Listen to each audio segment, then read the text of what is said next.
Hey folks, welcome back to Trials and Tribulations. Excuse me, Miss Stretchworth. I'm not really sure what to say.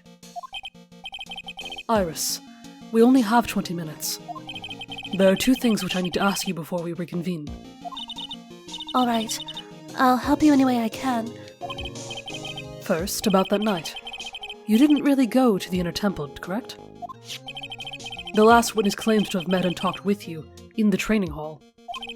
Either you or Sister Bikini is lying. Miss Stretchworth, it is just as I said yesterday. Until the incident occurred, I was in my own room, in Hazakura Temple.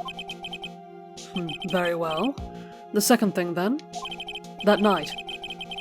The temple snowmobile was used in between the time Sister Bikini returned to the main hall and when she bore witness to the murder. Sometime between 10:30 and 11 p.m. that night. Were you the one who used the snowmobile? There is only one key for the snowmobile. The only person who could have used it was me. So it was you. But why? What made you go out to Dusky Bridge? Well, it was the note, right? Maybe? I'm sorry, Miss Stretchworth. So it was something else. Oh, goddamn. Iris! I can't tell you about that yet. Yet? Not until her safety is confirmed. Who? Maya or Pearl? Oh. The safety of the Acolyte. The Acolyte, huh? She must be talking about Maya. And what does she have to do with this? Iris, look me in the eye and tell me the truth. Did you kill Elise Donim? No matter who or what may come, I could never take a life. As I thought. No psycho locks. Very well. It is my job to get the truth. You'll discover this for yourself soon enough. Oh, and on that note, we're back. I'm not sure how this is gonna go. I mean, I'm pretty sure we're gonna call in Larry, right? It's gonna be a fucking headache. Court will now reconvene. Miss Von Karma, where's the witness? During the break, a man was detained for suspicious behavior in the gallery. Suspicious behavior? That might be him. He was sketching something very intensely. Dare I ask what the witness was sketching when he was detained? He drew a terrifying woman, armed with a demonic face and a vicious whip. Oh. Gee, I wonder who that could possibly be. I can only presume that— oh god!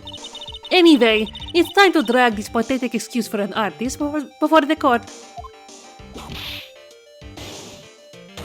Laurice Downham, I hope you're ready. Get in here.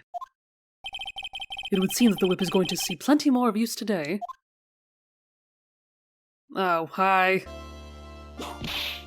Actually, you know, this I don't mind. Whip him all you want, I don't care. Your sketch is in contempt of this court. Hey, I was just artistically rendering— oh! You tried to run away from the bailiff who was trying to hand you your subpoena, correct? Oh, look, I'm nothing but a fledgling artist, training out in the mountains. I'm only down here in the city because I ran out of green paint.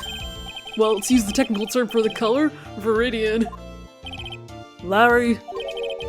This isn't an art store now, is it?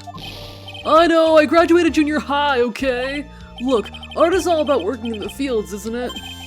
Working in the fields? I presume you want to say field work, I hope. That's it, yeah, thanks, buddy. It's kind of sad that I was able to understand his mangled train wreck of a sentence. I just happened to stop in here and found a wonderful new model. I mean, she's very pretty, but... So, see, I've got nothing to do with this trial at all! I expect all your faces to be red when you realize this mistake. Bright red. Or, to use the technical term, crimson lake. You know what? Yeah, go ahead. Don't mind. Oh, no, not the judge. Stop your pathetic babbling and testify like a man. Refrain from whipping me, Miss Von Karma. Cross-whipping me is as bad as cross-checking. Witness, that was all your fault. Testify now. Yeah, and even the judge is done with this shit. That's understandable. Oh, this is too much for me. Oh lord, here we go. And of course he's gonna probably tell a different story, right? I was at the lodge out in the mountains looking up at the stars that night. I walked to the bridge a number of times, but— A number? What number? What number is that? Oh, God. I didn't see a snowmobile. I didn't see anyone at the bridge that night either. The girl I was waiting for didn't show up. My teacher died on me. I'm all alone now, aren't I, Edgy? Okay, well the last part was a little unnecessary, but you know, okay. I can appreciate the enthusiasm, I guess. Witness, please refrain from talking directly to the lawyers during your testimony.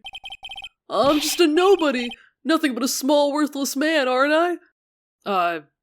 Yeah, who's gonna tell him? I mean, it's a little late to be, having this realization.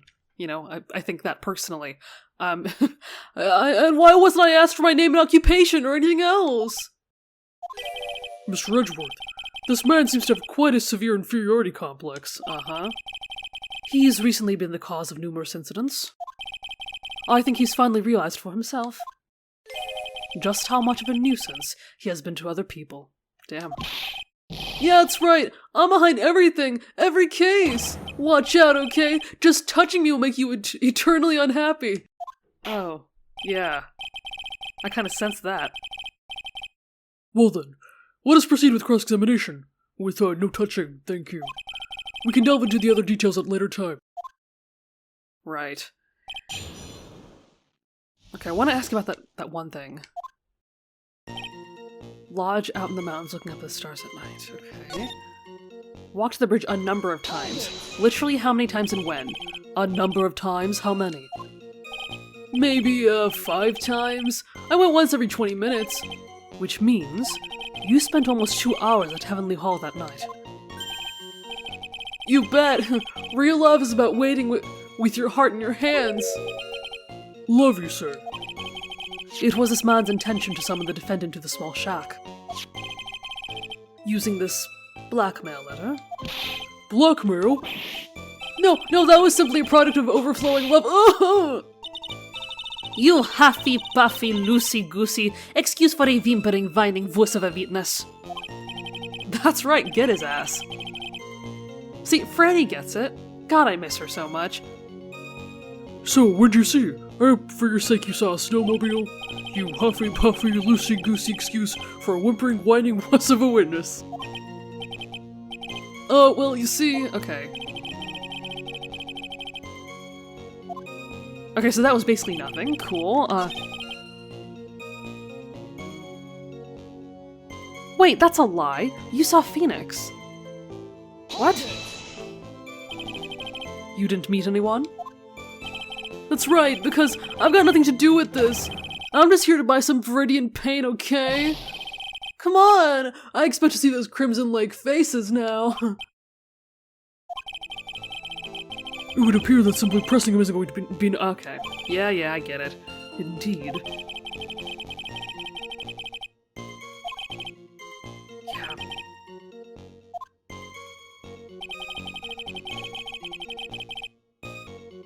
Okay, sorry, I had an interruption, but I am back.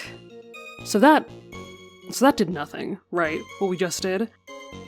Number of times, 5 times, okay. Didn't see a snowmobile. Okay, yeah, so this is what I wanted to do. I didn't see anyone at the bridge either, like that's bullshit because he saw Phoenix, didn't he? I mean, I get that we're not trying to, like, implicate Phoenix or anything, but that's a pretty obvious one, right? Yeah. Larry Butts, I can understand why you might want to throw your life away. You're pretty pathetic, and you cause all sorts of trouble. Oh, damn. just cutting him down right at the knees.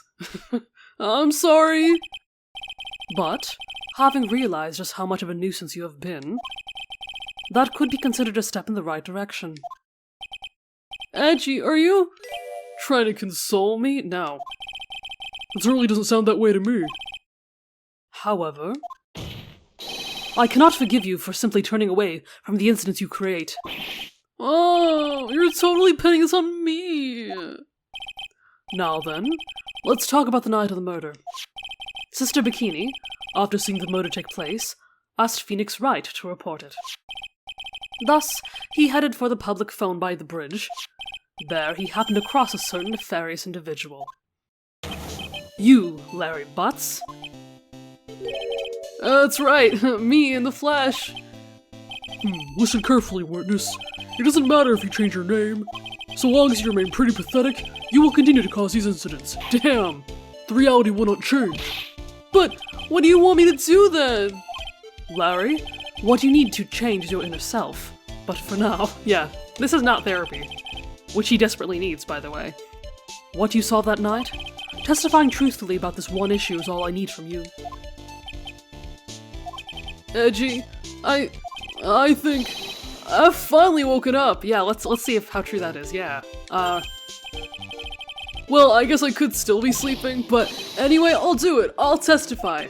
Wow. Yeah, thanks so much.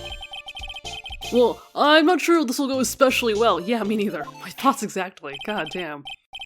I'll ask again then, witness. What did you see on the night of the murder? Okay, you better tell us the fucking truth this time, but I'm sure you won't. I went to the shack at around 9, so it would have been about 10:30. I was lying under my bedding when a white flash almost blinded me. I looked out the window and Dusky Bridge was on fire. There was still some thunder, but I went right away to check it out. That's when I ran into Nick. Huh. Okay. You certainly saw quite a lot, didn't you? So, what happened to the bridge after it caught on fire? It was like me after a 3-day stint chasing a girl. It totally burnt out. Like, almost totally gone. I mean, trying to cross the burning remains was what caused Nick to fall. What did you say? Oh, don't worry. That's nothing life-threatening. He just caught a cold. I never know with that man if he should be called lucky or unlucky. Now, Mr. Edgeworth, please commence your cross-examination. I mean, if I must.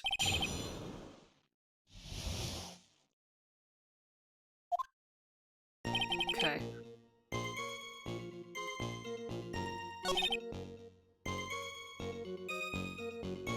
White flash almost blinded me. Looked out the window. Wait a minute. I want to look at the map. Is it possible for him to have seen the bridge out the window? Well, okay. Maybe it is. Because if he's facing, like, the side of the bridge, it's very possible, right? Okay, it's not that suspicious.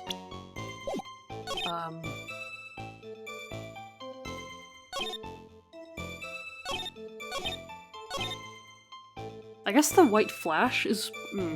Actually, wait, let's look at the weather report.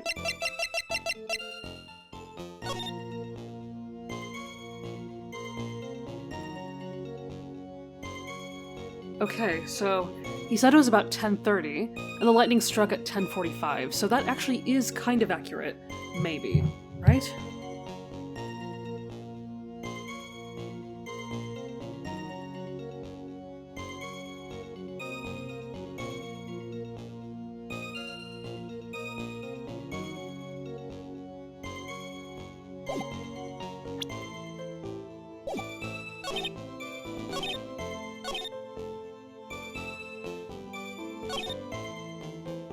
Okay, I guess this is really weird. He saw something on fire and he immediately went towards the fire. I feel like my reasoning would be that, like, if he doesn't have a phone, then he'd have to go use the phone which is at the bridge, which is what Phoenix was trying to do, right? But we don't really know if that's the reason he went. Wait a minute. Okay. You said right away. But exactly how long after the strike was that? The lightning fell and then the bridge caught on fire, so maybe around 5 minutes? Okay, so that's 10:50, right? I mean, I suddenly thought, gotta go check this out. How far is this small shack you were in from the bridge?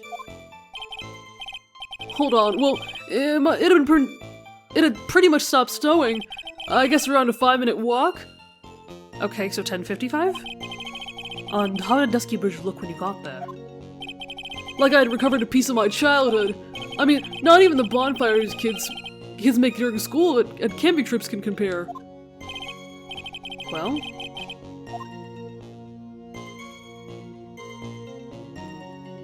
Why'd you go to the bridge, or why didn't you call anyone? I feel like both of those things are very valid statements.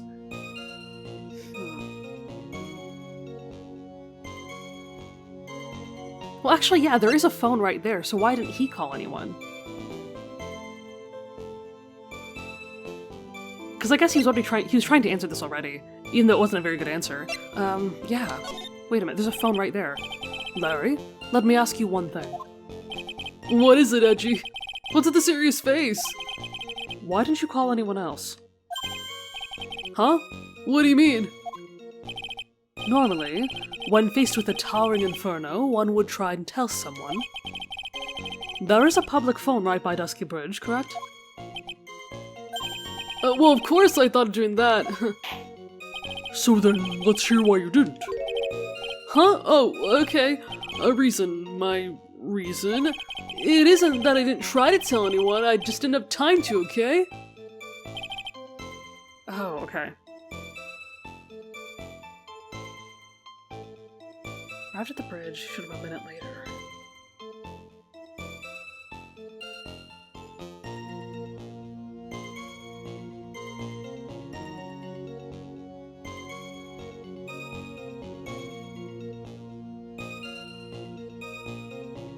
Okay, so let me see if this lines up. So lightning strikes at 10:45. He shows up around 10:50 or 10:55 because it's a 5-minute walk, right? Because I can't remember if they said that maybe he walked immediately after, or if he waited 5 minutes and then walked, right? But either way, 10:50 or 10:55, right? Let me look at something.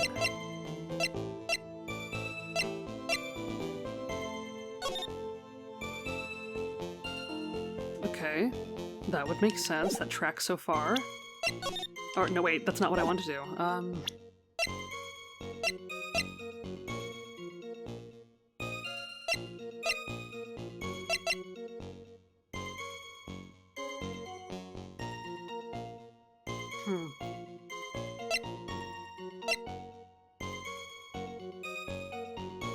I'm not sure exactly when the murder took place. Because it did say between 10 and 11, but like...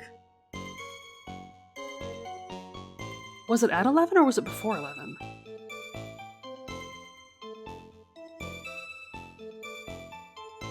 Well, I guess either way it's wrong, right? Wait a minute. Okay. Well, it seems like this is the only thing with exact times. I think this might be it. Because this is the only thing with, like, exact times that would give us the clues to, like, how to piece together the timeline. And I don't know if this adds up. Is this it? Your very existence being a contradiction. I'm not sure if you can grasp this or not.